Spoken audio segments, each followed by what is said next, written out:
Hello दोस्तों, पिछले episode में हमने देखा था एनेट शॉपिंग से बोर होके सर लियोन के पेरेंट्स के रेस्टोरेंट में जाती है और वहां पहुंचते ही उसका वहां पे बहुत अच्छे से खाना और वाइन के साथ स्वागत किया जाता है और एनेट जोश जोश में कुछ ज्यादा ही ड्रिंक कर लेती है। फिर रात में उसे ग्रैंड ड्यूक के बाहों में दिखाया जाता है। अब आगे एपिसोड के स्टार्टिंग में हम कुछ देर पहले का सीन देखते हैं जहाँ पे एनेट टिपिकल कोरियन स्टाइल में बॉटल खोलकर सबको इम्प्रेस कर देती है और यही नहीं, उसके वाइन सर्व करने का अंदाज देखकर सब लोग हैरान होकर तालियां बजाने लगते हैं।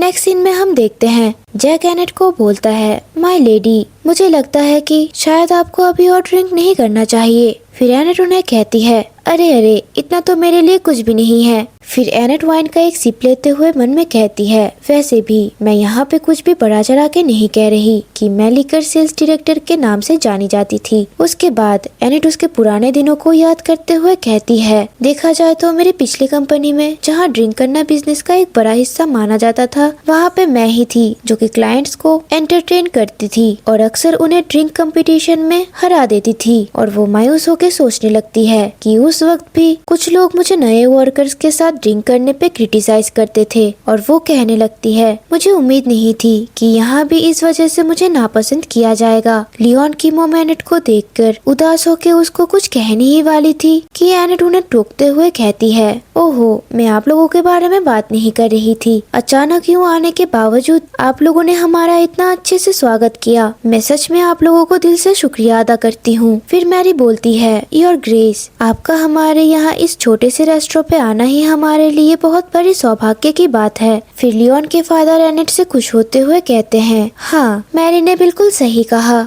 आखिर क्यों भला हर ग्रेस को कोई नापसंद करेगा। वैसे भी अब तो आप ऑफिशियली एक नॉर्दर्नर बन गए हैं। और ये बात सुन के एनेट हैरान हो जाती है और उनसे कहती है, क्या मैं और एक नॉर्दर्नर, सच में? फिर जैक और मैरी एनेट की ये बात सुन के स्माइल करने लगते हैं और जैक एनेट से कहता है, बिल्कुल, आप ब्लैनम की डचेस हो और मुझे तो लगता है सब आपसे बहुत प्यार करते हैं, इसमें कोई शक नहीं। अगर मैं थोड़ा खुल के कह सकूँ तो मुझे पूरा यकीन है कि ब्लैनम के लोग धीरे धीरे आपके असली जज्बात को और आपके सच्चे दिल को जल्द ही समझ जाएंगे। फिर मैरी कहती है, वैसे भी नॉर्थ के लोग थोड़ा ज्यादा सख्त और सीधे साधे लगते हैं, लेकिन जब आप उनके करीब आ जाते हो और उन्हें ठीक से जान लेते हो तब पता चलता है कि वो लोग कितने गर्म दिल के और अपनापन जताने वाले लोग होते हैं। फिर एनेट उनसे कहती है, तो फिर क्या ड्यूक भी ऐसे ही है? फिर ये बात सुन के वो लोग कुछ भी नहीं कह पाते। फिर एनेट एक क्यूट सी शक्ल बनाते हुए कहती है, क्या ड्यूक का दिल भी गर्म है?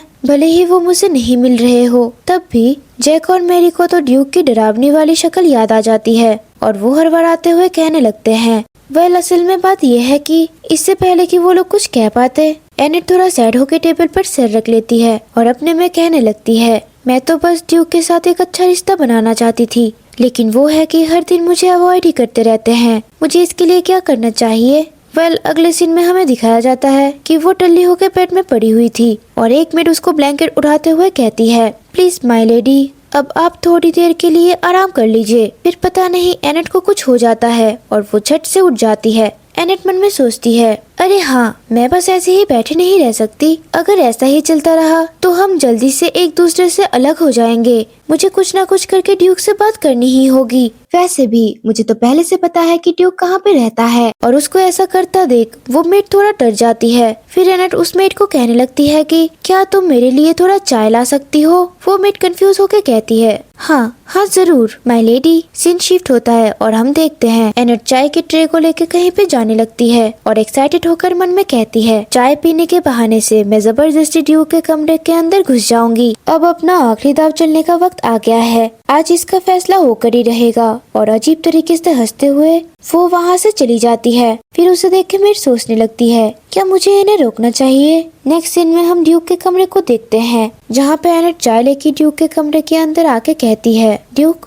कहाँ है? और वो मन में सोचने लगती है कि मैं जोश जोश में यहाँ पे आ तो गई, लेकिन इस तरह अचानक से उनके रूम के अंदर घुस जाना शायद कुछ ज्यादा ही हो गया। और ये सब चिंता करते हुए उसका सारा का सारा नशा उतर चुका था। उसके बाद वो अपने साइड में देखती है और सोचती है, क्या ये एक बाथरूम है? तभी हम देखते देखते हैं कि अंदर से ड्यूक बाहर निकलता है और तभी उनकी नजर एनेट पे पड़ती है और दोनों के दोनों एक दूसरे को देख के शर्म से लाल हो जाते हैं। उसके बाद लोइक अपने आप को ढकते हुए कहता है, आप यहाँ पे अंदर कैसे आ गई? एनेट अपना मुंह छुपाते हुए कहती है, मैं माफी चाहती हूँ, मुझे नहीं पता था कि आपने कपड़े नहीं पहने थे ड्यूक, मैं बस आपको देखना चाहती थी। और ये बोलते ही जब वो पीछे हटने लगती है तब उसका पैर मुड़ जाता है और वो डिसबैलेंस होकर गिरने लगती है। फिर उसको यूँ गिरता हुआ देख ड्यूक तो बिल्कुल शॉक ही हो जाता है और हमारी एनेट स्लो मोशन में गिरते हुए सोचती है, मुझे नहीं पता था कि मैं यहाँ सिर्फ इस तरीके से अपना सिर फोड़ के मरने के लिए आई हूँ, वो भी उस इंसान से मिलने के लिए जो कि मुझे देखना भी नहीं चाहता है। अगर मुझे पता होता कि मैं मरने वाली हूँ तो मैं जाने से पहले टमेटो स्टू का एक और कटोरा खा लेती।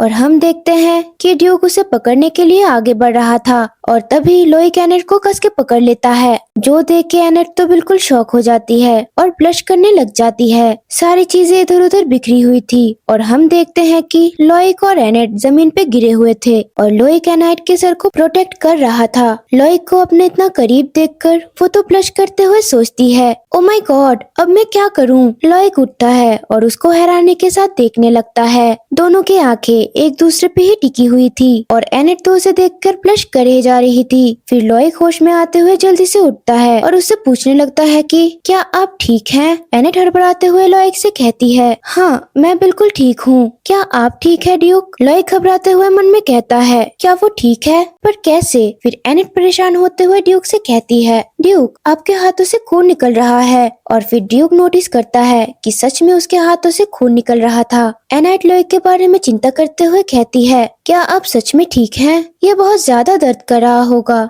है ना? फिर लोइक थोड़ा सीरियस होकर उससे कहता है, माय लेडी प्लीज अपनी जगह से मत हिलना। एनेट कंफ्यूज होते हुए उसे देखती ही है कि तभी व्हाइटली ग्रैंड ड्यूक के कमरे में आते हुए कहता है, योर ग्रेस यहाँ पे क्या हुआ? फिर लोइक व्हाइटली को ऑर्डर देता है, व्हाइटली ग्रैंड डचेस को तुरंत उनके कमरे पे लेके जाइए। एनेट परेशान होते हुए व्हाइटली से कहती है, थोड़ा रुक जाइए, ग्रैंड ड्यूक को चोट लगी है, हमें पहले उनका इलाज करना चाहिए। फिर व्हाइटली एनेट से कहता है, योर ग्रेस मैं खुद ग्रैंड ड्यूक का देखभाल करूंगा, फिलहाल आप नीचे अपने कमरे में चले जाइए। एनेट चिंता करते हुए ग्रैंड ड्यूक को पीछे मुड़ते हुए देखती है, जो कि अपने सर पे हाथ रखते हुए बिल्कुल शांत खड़ा था। अगले सीन में हम एनेट को देखते हैं, जो कि अपने कमरे में आ चुकी होती है और खुद को कोसते हुए कहती है, ये सब मेरी गलती है, अगर मैं उस तरीके से ड्यूक के कमरे में जबरदस्ती ना घुसती तो ऐसा कुछ भी नहीं होता। फिर एनेट ड्यूक के साथ अपने उस पल को याद करते हुए सोचती है, पर पता नहीं क्यों लेकिन उस पल मुझे ऐसा महसूस हुआ जैसे एक गर्म ऊर्जा मेरे पूरे शरीर में फैल रही हो। फिर भी ड्यूक इतनी अचानक से मुझसे पीछे क्यों हट गए थे? उसकी नजर में मुझे लेके नफरत तो नहीं थी, पर ये उस इंसान का चेहरा नहीं था जिसे मुझको छूना पसंद ना हो, बल्कि उस इंसान का था जो कि डरा हुआ है। उसके बाद एनेट को कुछ याद आता है और वो कहती है, अरे मैं ड्यूक के कर्ज के बारे में कैसे भूल सकती हूँ। जब डिमोनिक बीस्ट की जंग शुरू हुई थी तब एक कमजोर ड्रैगन ने पिछले ड्यूक के साथ ब्लड कॉन्ट्रैक्ट बनाया था। उस ड्रैगन ने अपने माना को संभाल के रखने के लिए एक सुरक्षित जगह चाहिए थी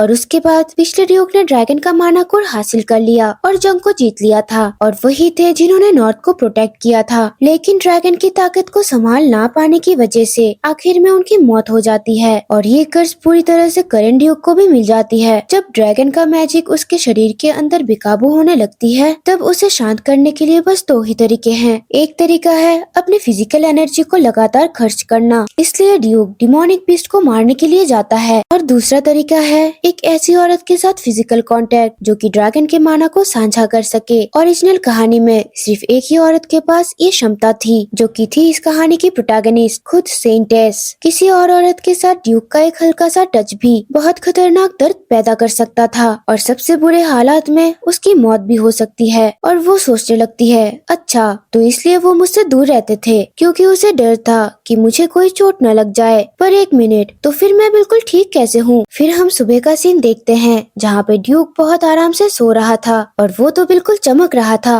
वो नींद से अचानक जगता है और जल्दी से उठते हुए सोचता है, क्या मैं सचमुच पूरी रात बिना एक बार भी जागे सो गया? पर कैसे? आमतौर पर मैं सुबह होने तक करवटें बदलता रहता हूँ और बड़े मुश्किल से ही थोड़ी देर के लिए सो पाता हूँ। क्या ये हो सकता है कि? और ये कह के वो एनेट के बारे में सोचने लगता है और बोलता है, उस पल मैंने साफ साफ महसूस किया था कि मेरा माना उसके शरीर में बह रहा था। मेरे कर्ज लगने के बाद ये पहली बार है कि मुझे सचमुच जिंदा होने का एहसास हुआ है। मैंने पहले भी एक ऐसी औरत की कहानी सुनी थी जो कि माना शेयर कर सकती थी। अगर वो कहानी सच है तो क्या इसका मतलब ये है कि ये लड़की मेरी सेवियर है, वही जो मेरे इस दर्द को कम कर सकती है? अगर ऐसी बात है तो फिर इसके लिए मुझे। और ये बात बोलते ही सीन शिफ्ट होकर एनेट और लॉइक पे आता है जो कि चाय पी रहे थे। और लॉइक एनेट से कहता है, माय लेडी, मैं सीधा मुद्दे पे आता हूँ, राजधानी पे वापस चले जाइए। और ये बात सुन के एनेट बेचारी तो बिल्कुल शॉक हो जाती है। एनेट उससे कंफ्यूज होते हुए कहती है, क्या?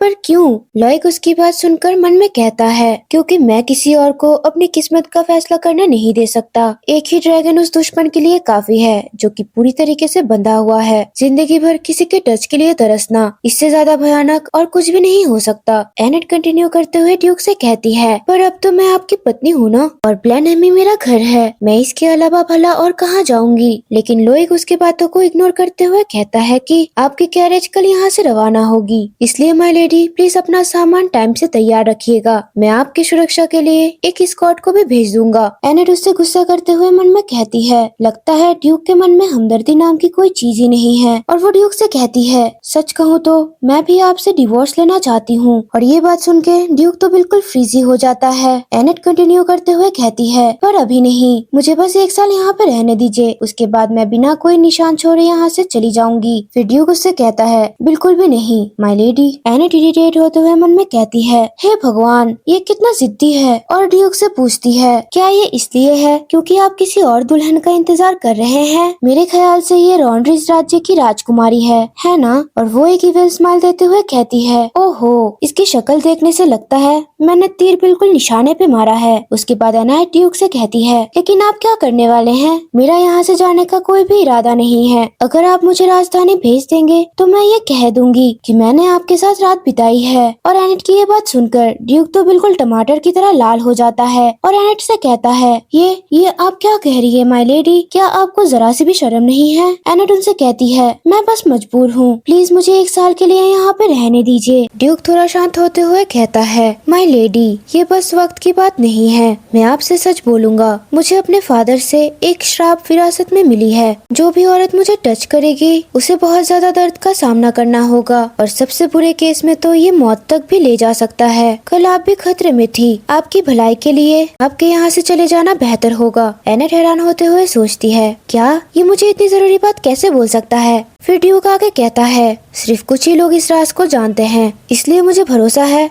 कि आप इसे राज ही रखेंगी। एनेट सोचने लगती है, सोचा जाए तो इतनी बड़ी बात मुझे यानी कि मार्कस ट्रेस की बेटी को बताना, असली कहानी में तो सिर्फ इस कहानी की फीमेल लीड यानी कि सेंटेसी ड्यूक का दर्द कम कर सकती थी। लेकिन कल इतनी देर तक उनके पास रहने के बाद भी मुझे कुछ भी महसूस नहीं हुआ, बल्कि अगर मैं उन्हें एक और बार छू लूं तो शायद मुझे पूरी तरीके से पता चल जाएगा। और ये सुनकर वो ड्यूक से कहती है, पर योर ग्रेस, मुझे तो बिल्कुल भी चोट नहीं लगी थी। लॉइक थोड़ा चौंकते हुए कहता है, क्या? पर कैसे? फिर एनेट मुस्कुराते हुए लॉइक से कहती है, कल मुझे जरा सा भी दर्द महसूस नहीं हुआ था। और शर्माते हुए बोलती है, बल्कि मुझे बहुत अच्छा महसूस हुआ था। एनेट की बात सुनकर ड्यूक थोड़ा शॉक हो जाता है और शर्माते हुए कहता है, ऐसा कहना कि अच्छा लगा था। ये तो एनेट ड्यूक को इस तरह शर्माते हुए सोचती है, ये इतनी सी बात पर शर्मा गया, ये तो मेरे सोच से बहुत ज्यादा मासूम है। फिर वो उनसे कहती है, योर ग्रेस, मुझे पता है मैं कोई ऐसी इंसान नहीं हूँ जो कि आपको पसंद हो। लॉइक जल्दी से कहता है, नहीं, मेरा मतलब वो नहीं था। फिर वो लॉइक को अपनी शादी वाले दिन की बात याद कराते हुए कहती है, आपने मुझे शादी के दिन भी किसी और आदमी का हाथ पकड़ने के लिए मजबूर किया और यहाँ आने के बाद भी आपने एक बार भी अपना चेहरा नहीं दिखाया था। लॉइक घबरा कर कहता है, वो तो माय लेडी। एनेट रोते हुए कहती है, और जबकि आपका श्राप मुझ पे असर भी नहीं करता, फिर भी आप मुझे यहाँ से निकालने की कोशिश कर रहे हैं। बेचारा लॉइक पैनिक करते हुए बोलता है, नहीं माय लेडी, मैं ऐसा बिल्कुल नहीं कर रहा था। एनेट ड्रामा करते हुए कहती है, अगर मैं ऐसी वापस गई तो वो लोग कहेंगे कि आपने मुझे छोड़ दिया, मेरे पास जाने के लिए और कोई जगह नहीं है। और ये बोल के वो फिर से रोने लगती है।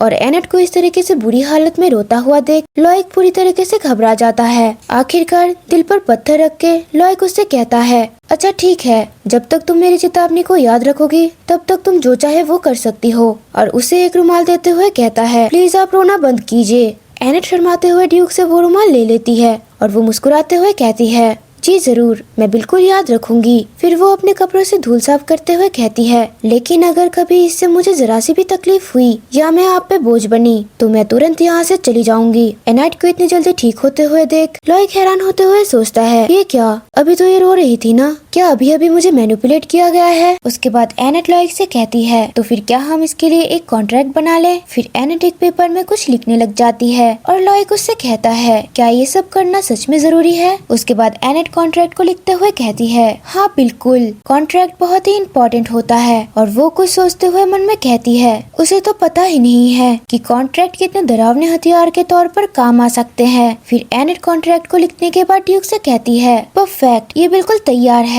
उस कॉन्ट्रैक्ट पर लिखा हुआ था कि लॉयक ब्लैनम और एनेट फ्रेस 1 साल में एक दूसरे को तलाक दे देंगे। उसके बाद एनेट अपने हाथ को लॉयक की तरफ आगे बढ़ाते हुए कहती है, योर ग्रेस, तो फिर मैं अब से आपके केयर में रहूंगी।